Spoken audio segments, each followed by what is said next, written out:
We had another letter from Uncle Cecil, Pa's brother. He says, would you believe it, they have us training in our undies, those of us who have only one set of civvies. Mind you, Sergeant let us off the long matches around the villages near Tidworth. Too much for the local ladies, he says. What a sight we are. Spades and sticks we use for rifles. Ooh, you wouldn't believe the training. He says they have to be acclimatised to the new climate. He says he's strong as an ox now, which I can well believe. He's not that big, but he is fit.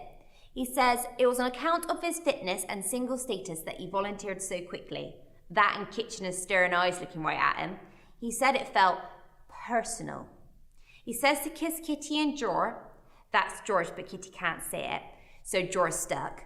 J-A-W. They're my twin brother and sister.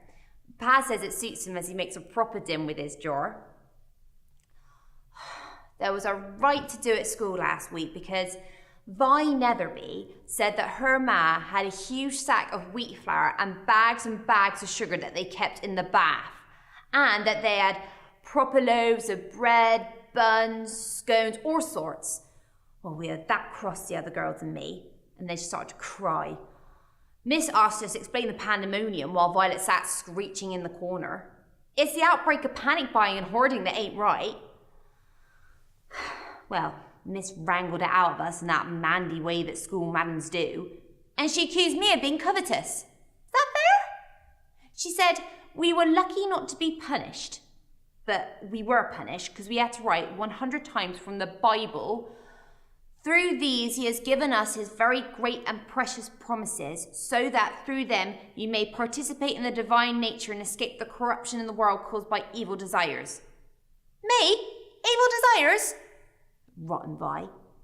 And then I was late home from school and expecting another scolding from Ma, as I'm to take care of the little ones after school while Pa does the deliveries and Ma takes care of the sewing and what have you. But when I told her, her eyes fair popped out her head.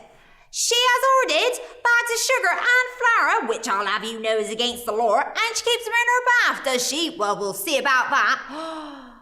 I had to beg her not to go round. Oh, it'd have been mortifying. But to think she brags so when we have to make bread from potato flour, which, by the way, we have to prepare ourselves. Anyway, heard today that Violet Netherby and her ma got their comeuppance because the flour turned maggoty. Ma says it's a shameful waste, but serves them right.